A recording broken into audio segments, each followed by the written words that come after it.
எம்ஜிஆருக்கு சுகமில்லை, மருத்துவமனைக்கு போக வேண்டும் என்ற ஒரு முடிவுக்கு வந்தார். தன்னுடைய உடம்பை முழுமையாக அந்த டாக்டர்கிட்ட ஒப்படைச்சாரு. அப்போ எம்ஜிஆர் ஹாஸ்பிட்டல் அட்மிட் ஆயிருக்காரு. இங்க சட்டமன்றம் நடக்குது. சட்டமன்றத்துல கேக்குறாங்க, ஏன் முதலமைச்சர் வரல அப்படின்னு கேக்குறாங்க. அவர் என்ன ஹாஸ்பிட்டலுக்கு போற ஆளா? திடீர்னு ஹாஸ்பிட்டல் போயிருக்காருன்னா அப்ப கொஞ்சம் கிரிட்டிக்கலான.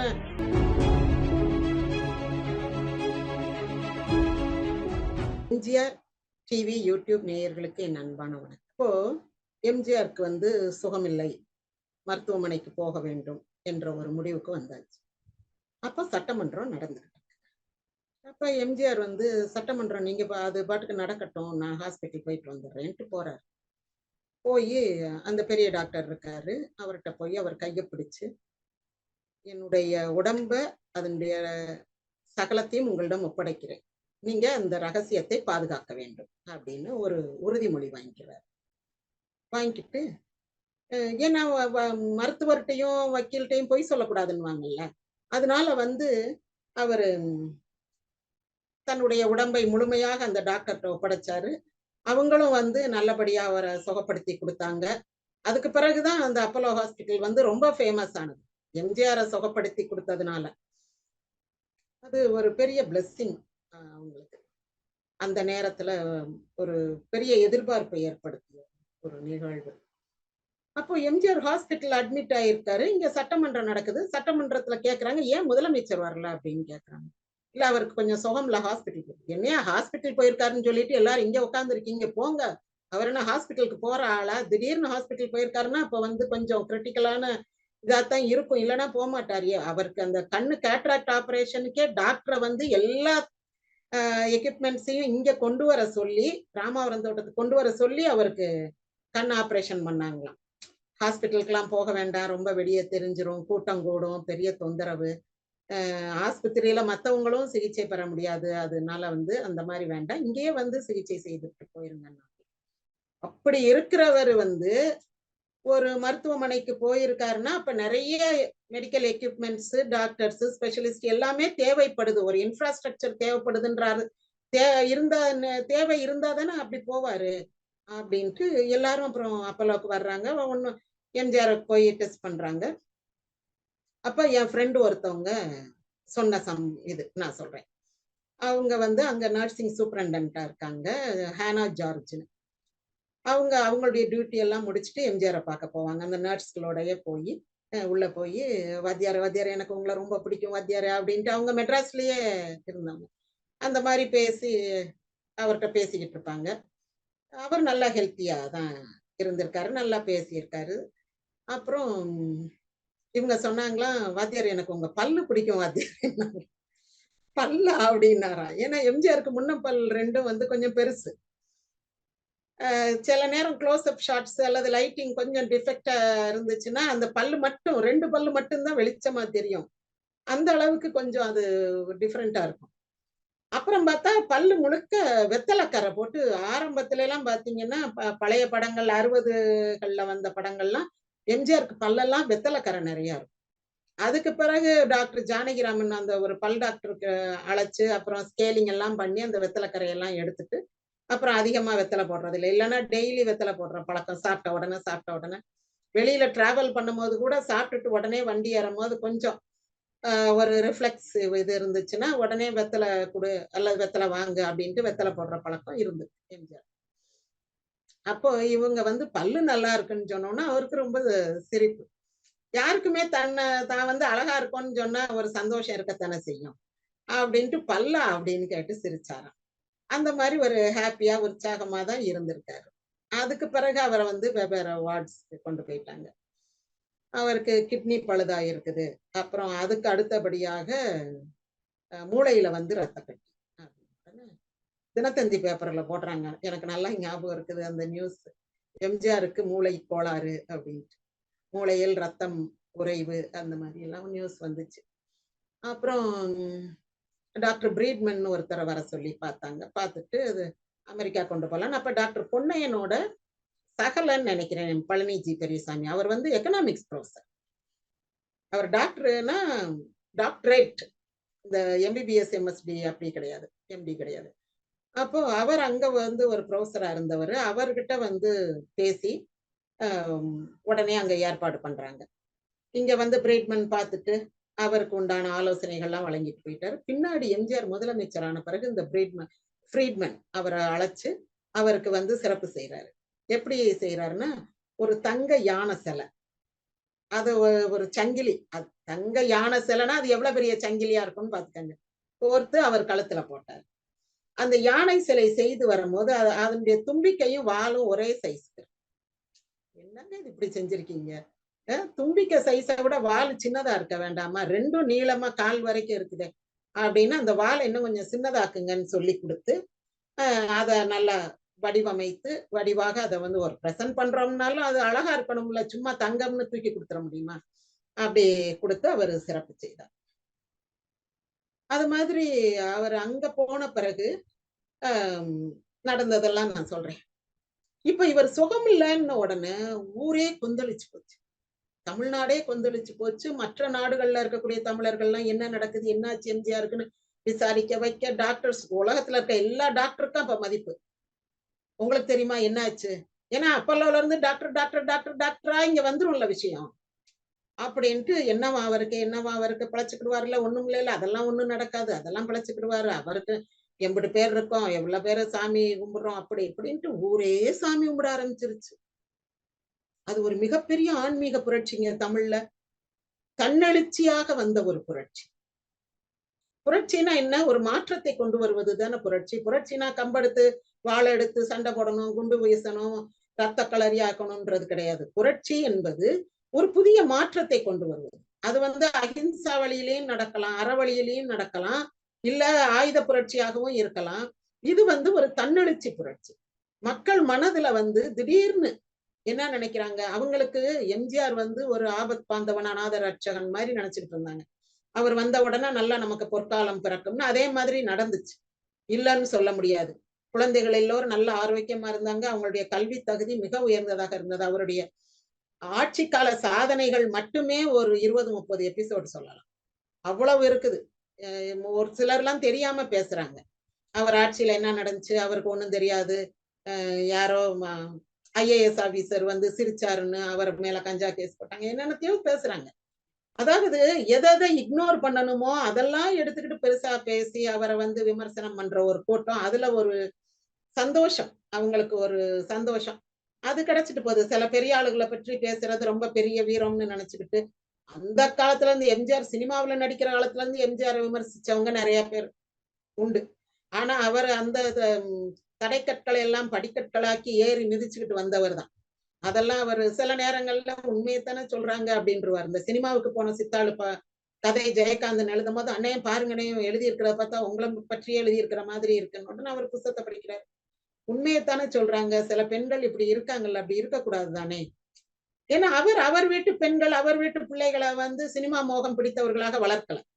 நான் சொல்லியிருக்கேன், வாரத்துக்கு ஒரு நாளோ மாசத்துக்கு ஒரு நாளோ சினிமா கூட்டு போவாங்க, அவ்வளவுதான். வீட்டுல வந்து சினிமா பேச்சே பேசக்கூடாது, சினிமா பாட்டு பாடக்கூடாது, படிப்பு தான் முக்கியம் குழந்தைகளுக்குன்னு வளர்த்தவர் அவர்.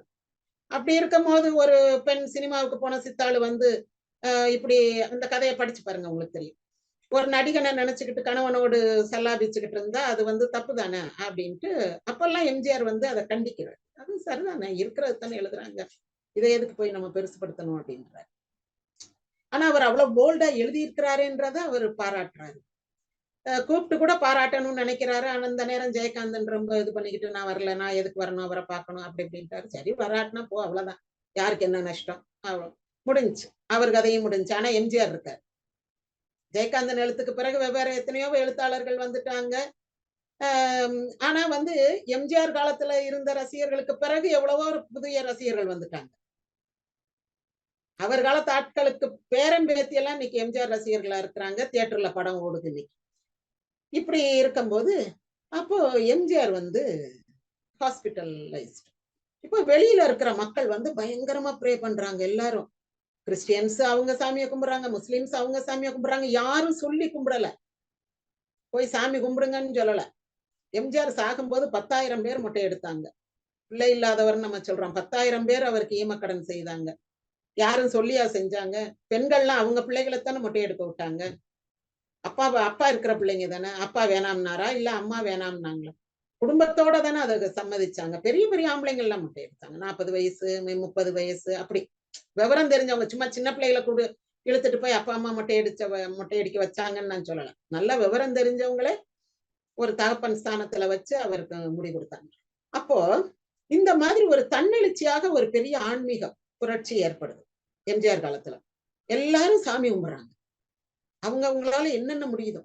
அப்புறம் வந்து இந்த கெட்வெல் அனுப்புவாங்கல்ல, தந்தி அனுப்புவாங்கல்ல, அது நிறைய பேர் அனுப்புவாங்க. Get well soon, I pray for your speedy recovery. ஒரு ரிக்ஷாக்காரர் வந்து காலையில வந்து தந்தி ஆபீஸ்ல கேக்குறாரு, ஐயா எம்ஜிஆருக்கு வந்து சுகமாகணும்னு தந்தி அனுப்பணும், எவ்வளவு? அப்ப நீ அனுப்புற தந்தி அங்க யார் பார்க்க போறா?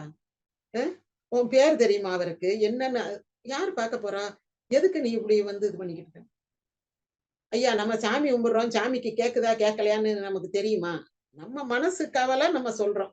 அந்த மாதிரி எனக்கு எம்ஜிஆர் சுகமாகணும். அத அவர்கிட்ட வந்து ஐயா நீங்க நல்லா சுகமாயிருவீங்கன்னு சொல்லணும். இதுதான். அவர் வந்து அதை காது கொடுத்து கேட்கிறாரா, கேட்கிற நிலைமையில இருக்கிறாரா, படிக்கிற நிலைமையில இருக்கிறாரான்றதெல்லாம் இல்ல. நான் சொல்லணும். அப்படின்னு உடனே ரூ. 2 ஆகும்ன்றாங்க. அப்படின்ட்டு இவர் கையில இருக்கிறது 75 காசு. 75 காசை வச்சுக்கிட்டு தந்தி கொடுக்க முடியாது.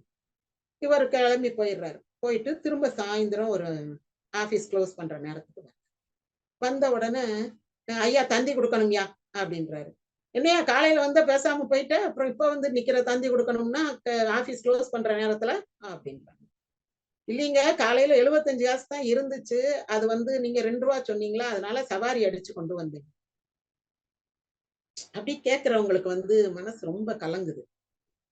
ஒரு நாள் முழுக்க இவன் சவாரி அடிச்சு எட்டனா ரூ. 1 அப்படின்னு சவாரி அடிச்சு கொண்டு வந்து ரூ. 2 கொடுத்து எம்ஜிஆர் சுகமாகணும் அப்படின்னு வேண்டிக்கிறாப்லையா அப்படின்னு. அதாவது நமக்கு தெரிஞ்சவங்க உறவு சுற்றம்லாம் வேண்டிக்கிறத விட நமக்கு தெரியாதவங்க முன்பின் தெரியாதவங்க நமக்காக வேண்டிக்கிட்டாங்கன்னா அது பலிக்கும்னு சொல்லுவாங்க. யாரோ எவரோ அப்படி வந்து எம்ஜிஆர் முகம் தெரியாத ஆட்கள் படம் பார்த்திருப்பாங்க, நேர பார்த்திருக்க மாட்டாங்க. அப்படிப்பட்ட ஆட்கள் நிறைய பேரு. இப்ப ஜெயலலிதாவுக்கும் எம்ஜிஆருக்குள்ள டிஃபரன்ஸ் அது. ஜெயலலிதாவுக்கு அந்த அப்பலா வாசல்ல வச்சு பூஜை பண்ணவங்க எல்லாம் ஒரு மாவட்ட செயலாளரோ, கிளைக்கழக செயலாளரோ, எம்எல்ஏவோ இப்படிப்பட்ட ஆட்கள். சாதாரண பொது ஜனங்கள் வந்து வேண்டிக்கிட்டாங்க, சாமி கும்பிட்டாங்க. தனிப்பட்ட முறையில சில பெண்கள்லாம் வேண்டிக்கிட்டாங்க மனசுக்குள்ள. ஆனா இந்த பால் குடம் எடுக்கிறேன்னு ஒரே மாதிரி சேலை எடுத்து கொடுத்து, ஒரே மாதிரி குடம் வாங்கி கொடுத்து, இதெல்லாம் வந்து ஒரு சடங்கு மாதிரி செய்தாங்க. கட்சிக்காரங்க அதை போட்டோ எடுத்து வச்சு நாலு பின்ன அம்மா பிழைச்சு வந்த பிறகு இதெல்லாம் காட்டி நான் உங்களுக்கு இதை செஞ்சேன் அதை செஞ்சேன்னு சொல்லி நம்ம ஒரு போஸ்டிங் வாங்கலாம். அதெல்லாம் வந்து ஒரு எதிர்பார்ப்போட செய்தது, ஆத்மார்த்தமாக செய்தது அப்படின்னு எம்ஜிஆருக்கு நடந்தது. இந்த மாதிரி ஒரு ஏழை ரிக்ஷாக்காரன் கூட தன்னுடைய ஒரு நாள் உழைப்ப வந்து தந்தி கொடுத்தாங்க. இப்படி நிறைய பேர் அந்த நேரம் எம்ஜிஆருக்காக இது பண்றாங்க. அப்படி இங்க இருந்து பாக்குறாங்க. இங்க இருந்து பார்த்துட்டு சரி நீ அமெரிக்கா கொண்டு போயிருவோன்றாங்க. அவருக்கு இருந்த அந்த ஒரு group of people, trustworthy people வந்து எம்ஜிஆரை நல்லபடியா பிழைக்க வச்சு கொண்டு வந்துடணும் அப்படின்ட்டு. இங்க கூட சிலர் சொல்றாங்க அமெரிக்காவுக்கு கொண்டு போனா இங்க இருக்கிறவங்களுக்கு மதிப்பு இல்லாம போயிரும். அப்ப வந்து இங்கேயே வச்சு பார்க்கலாம், இங்க இல்லாத டாக்டரா அப்படின்றாங்க. இல்ல வேண்டாம், ரிஸ்க் வேண்டாம், அமெரிக்கா கொண்டு போவோம், அவரை நல்லபடியா காப்பாத்தி கொண்டு வரணும். இங்க இருந்து ஒண்ணு கிடக்க ஒண்ணு ஆயிருச்சுன்னா நமக்கு வந்து உயிருக்கு உத்தரவாதம் கிடையாது, பாரு கூட்டத்தை வெளியே அப்படின்னா டெய்லி ஒரு 1000 10,000 பேர் வந்து அந்த ஆஸ்பத்திரி வாசல்ல நின்னு கும்பிடுறது, சாமி கும்பிட்டு அழுகுதுக வைக்குதுங்க. இது என்ன பெரிய கூத்தா இருக்கு, இந்திய வரலாற்றிலேயே முதல் முறையாக இப்படி நடக்குது. இதுல அக்டோபர் 31ஆம் தேதி இந்திரா காந்தி அம்மா ராஜராஜ சோழன் கோயிலுக்கு வந்துட்டு போனவங்கள அவங்க பாதுகாவலரை சுட்டுக் கொண்டு, அது ஒரு மிகப்பெரிய சோகம். அங்க என்ன பண்றாங்க, ஒரு சீக்கியர் சுட்டாங்கன்றதுக்காக சீக்கியர்களை எல்லாம் அடிச்சு கொன்னு துவம்சம் பண்ணிக்கிட்டு இருக்காங்க டெல்லியில. ஏன்னா சீக்கியர் கோயிலுக்குள்ள வந்து போர்ஸ் அனுப்புனனாலதான் அத வந்து அதனுடைய தூய்மை கெட்டு போச்சுன்னு சொல்லி ஒரு சீக்கியர் கொன்னுட்டாரு அப்படின்ட்டு அங்க வந்து ஒரு பெரிய கலவரம் நடக்கும். அங்கேயும் அந்த அம்மாவை வச்சு ஹாஸ்பிட்டல்ல வச்சு அத்தனை குண்டுகளையும் எடுக்க பார்த்தாங்க. எத்தனை 1 2 குண்டா 21 குண்டோ 22 குண்டோ பாய்ஞ்சிருந்துச்சு. அத்தனையும் எடுத்தோம்னா என்ன ஆகும், அவங்க இறந்து போயிட்டாங்க. இங்க எம்ஜிஆர் வந்து சுகவீனமா இருக்கிறாரு, பேச்சு மூச்சு இல்ல, மூளையில ரத்தம் உறைந்து இருக்குது, எல்லாம் கிட்னி ஃபங்க்ஷன் பண்ணல, டயாலிசிஸ் பண்றாங்க. அப்பதான் முதல்ல டயாலிசிஸ்ன்ற பேரெல்லாம் கேட்கிறோம். டயாலிசிஸ் பண்றாங்க. அப்போ கூட்டிட்டு போயிருவோம் ஃபாரினுக்கு அப்படின்ட்டு அமெரிக்கா கூட்டிட்டு. அப்ப எம்ஜிஆருக்கு வந்து இந்த சாகுறதுக்கு முன்னாடி இந்திரா காந்தி அம்மா சாகுறதுக்கு முன்னாடி வந்து எம்ஜிஆர பார்க்குறாங்க. பார்த்துட்டு இஸ் இட் எம்ஜிஆர் அப்படின்னு கேட்குறாங்க. அவங்களுக்கு எம்ஜிஆர் அப்படியே சுறுசுறுப்பா குடுகுடுன்னு அழகா சிரிச்ச முகமா நல்லா பேசி, அந்த தொப்பி, கண்ணாடி எல்லாம் பார்த்துட்டு, இது பாவமா ஒரு ஒரு முகம் சோர்ந்து போயி, கண்மூடி படுத்திருக்கிற ஒருத்தர பார்க்கும்போது, அவங்களுக்கு அப்படியே நெஞ்சே வருத்தமா இருக்குது. என்னது இது எம்ஜிஆரா? இது எம்ஜிஆரா? அவரு வேற மாரில இருப்பாரு. என்ன இப்படி இருக்காரு? சோர்ந்து போய் இப்படி கண்மூடி படுத்து, ஐயோ! பாவமா இருக்கே அப்படின்னு அவங்க ரொம்ப வருத்தப்பட்டு, எவ்வளவு செலவானாலும் சரி, எங்கனாலும் கொண்டு போய் காப்பாத்தி கொண்டு வாங்க. எல்லா உதவிகளையும் மத்திய அரசு செய்யும்னு சொல்லிட்டு போறாங்க. சொல்லிட்டு போனவங்க தான். அதுக்கு பிறகு அவங்கள நம்ம பார்க்க முடியல. அது ஒரு அவர் செய்த தர்மம், அந்த தர்மத்தாய் வடிவுல அவருக்கு வந்து செய்யற ஒரு உதவி. இப்ப ஜெயலலிதாவையும் அமெரிக்கா கொண்டு போகணும்னா சரின்னு தான் சொல்லியிருப்பாங்க. யாரும் வேணான்னு சொல்ல போறதில்ல. சொல்றேன். அந்த நேரத்துல வந்து நமக்கு ஆட்கள் இருக்கிறது பெருசு இல்ல. ஆட்களால் அந்த உதவி நமக்கு வந்து சேரணும். அந்த உதவி வந்து சேரணும். அந்த உதவியும் பலிக்கணும், பலன் குடுக்கணும். அப்போ சரின்ட்டு அவர வந்து எப்படி கொண்டு போறது அப்படின்னா, ஒரு ஏரோப்ளேனே வந்து நம்ம ஹாஸ்பிட்டல் மாதிரி மாத்தணும். ஒரு ஐசியூ வார்டு மாதிரி மாத்தணும் அப்படின்ட்டு ஒரு மிலிட்டரி ஃப்ளைட்ட கொண்டு வந்து எல்லாம் சேஞ்சஸ்லாம் பண்றாங்க. பெரிய ஃப்ளைட்டு. அதுல கூட யார் யாரு போறது? இப்ப அது இருக்குல்ல. ஜானகி அம்மா போவாங்க, மினிஸ்டர்ஸ் போணும், அப்புறம் அவருடைய அசிஸ்டன்ட்ஸ், ஆபீசர்ஸ் போணும், டாக்டர் குழு எல்லாரும் சேர்ந்து ஒரு குரூப். அவங்க ஒரு குரூப். அவங்களுடைய புறப்பாடு, அவங்களுடைய பயணம், அவங்க இங்க செய்ய வேண்டிய வேலைகள், ஒத்திவைக்க வேண்டிய வேலைகள், இந்த மாதிரி ஒரு பெரிய தயார்படுத்துதல் நடந்துகிட்டு இருக்குது. அப்போ இவர வந்து அந்த ஹாஸ்பிட்டல் மாதிரி ஒரு என்விரான்மென்ட்ல தான் வச்சு கொண்டு போக முடியும். ரெடி பண்ண பிறகு ஹண்டே இதுக்கு முழு ஒத்துழைப்பு, முழு மனதோடு அப்படியே 24 மணி நேரம் எம்ஜிஆர பற்றி நினைச்சு, அவருடைய ட்ரீட்மெண்ட் பற்றியே நினைச்சுக்கிட்டு இருக்கிறது ஹண்டே. ஹண்டே வந்து அவ்வளவு ஒரு விசுவாசமா ஹண்டே, பிஆர்எஸ் மற்றவங்க எல்லாரும் ஒரு group of people are very trustworthy people. அவங்க வந்து எம்ஜிஆருக்காக உயிரை கொடுக்கிற மாதிரி ரொம்ப சிந்திச்சு சிந்திச்சு செயல்படுறாங்க. அதுல அந்த டாக்டர் ஜி பெரியசாமி வந்து அந்த ஆபரேஷன் டேட்டை ஒத்தி வச்சது, தலைவர் தாங்குவாரான்னு தெரிலன்னது. அப்புறம் இவரு ஹண்டே போய் அந்த ஐசியோ வார்டு மாதிரி செட் பண்ணியிருக்காங்கல்ல ஏரோப்ளேன், அதை போய் செக் பண்ணி பார்த்துட்டு வந்தது நிஜத்துக்கே. இதெல்லாம் வந்து கடவுளுடைய அருளால கிடைக்கக்கூடியது, அவருடைய கொடையினுடைய பலன். இல்லைன்னா எல்லாம் ரெடி பண்ணியாச்சு நம்ம போலாம் அப்படின்னு சொல்லுவாங்க. ஆனா இவருக்கு என்னவோ மனசு கேட்கல. அது கரெக்டா இருக்குமா, நம்ம எதுக்கும் போய் பார்த்துருவோம்ட்டு போய் இவரே அந்த பெட்ல படுத்து ஹண்டே படுத்து நீங்க அதை இது பண்ணுங்க பார்ப்போம் அப்படின்ட்டு படுத்த உடனே அவங்க அந்த ஏரோப்ளேன் அந்த டேக் ஆஃப் பண்ற மாதிரி அந்த இது பண்றாங்க. பண்ண உடனே இவர் உருண்டு கீழே விழுந்துட்டார். அப்ப எம்ஜிஆருக்கும் இதே நிலைமை தானே.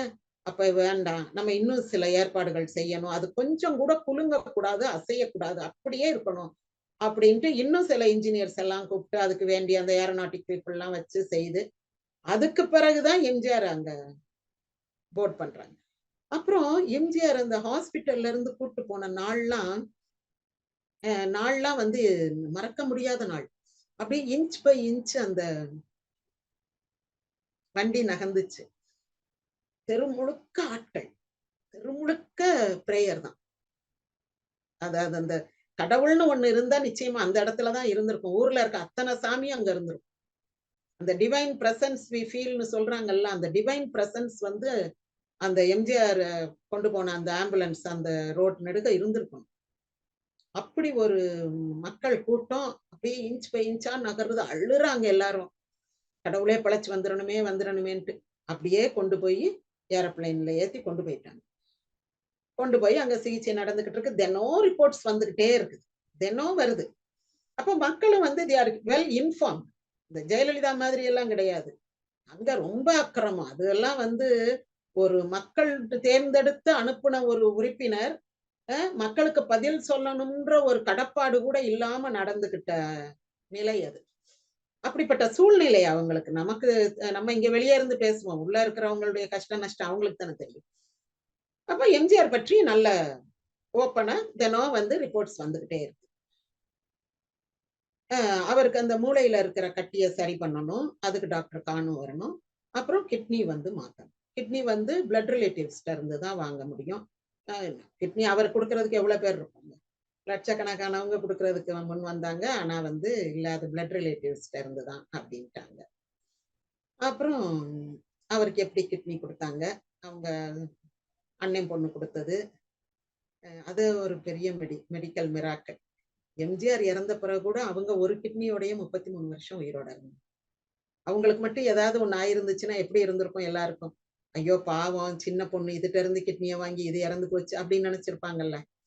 அவங்க இப்ப 73 வயசுல இப்ப போன வருஷமா, அதுக்கு முந்தின வருஷமா தான் இறந்தாங்க. அவங்க குடுக்கும்போது அவங்களுக்கு 40, 42 வயசு. அவங்க ஹஸ்பண்ட் டாக்டர். அதனால அவர் வந்து அது ஒரு கிட்னியோட இருக்கலாம். ஒண்ணும் பிரச்சனை இல்ல. தைரியமா குடு அப்படின்னாரு. அவங்க அண்ணன் பொண்ணு லீலாவதி. சதி லீலாவதி படம் எம்ஜிஆர் நடிக்கும்போது பிறந்தவங்களாம்.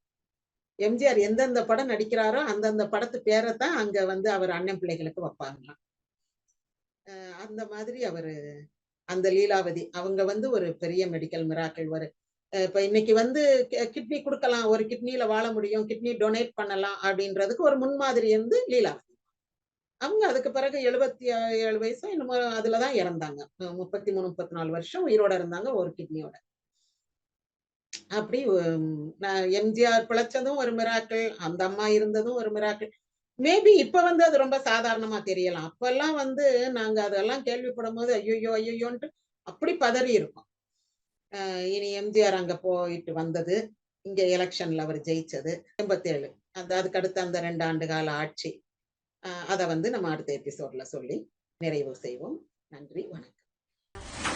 இந்த காலத்து இளைஞர்கள் வந்து பழைய விஷயங்களை இப்போ நம்ம சரித்திரம் படிக்கிற மாதிரி நம்முடைய பழைய நம்ம நாட்டில் நடந்தது, தலைவர்கள் எப்படி எப்படி வந்து ஆட்சி செஞ்சாங்க, என்னென்ன சாதுரியத்தை பயன்படுத்தினாங்க அப்படிங்கிறத இந்த காலத்து இளைஞர்கள் வந்து தெரிந்து கொள்ள வேண்டும் அப்படிங்கிற ஒரு எண்ணத்தில் தான் வந்து எம்ஜிஆரை பற்றிய சில சுவையான தகவல்களை நம்ம சொல்கிறோம். அதிமுகவின் 50 ஆண்டு கால வரலாற்றில் சிறப்பு சேர்க்கும் விதமாக எம்ஜிஆரின் அரசியல் பயணம் அண்ணா முதல் அண்ணா திமுக வரை வரலாற்று தொடர் ஒவ்வொரு திங்கள் மற்றும் வியாழன் மாலை 5 மணிக்கு உங்கள் எம்ஜிஆர் டிவி யூடியூப் சேனலில் பதிவேற்றப்படும். காண தவறாதீர்கள். சேனலை சப்ஸ்கிரைப் பண்ணிட்டீங்களா? பண்ணலனா மறக்காம சப்ஸ்கிரைப் பண்ணுங்க. சப்ஸ்கிரைப் பட்டனையும் பெல் ஐக்கானையும் உடனடியாக கிளிக் பண்ணுங்க.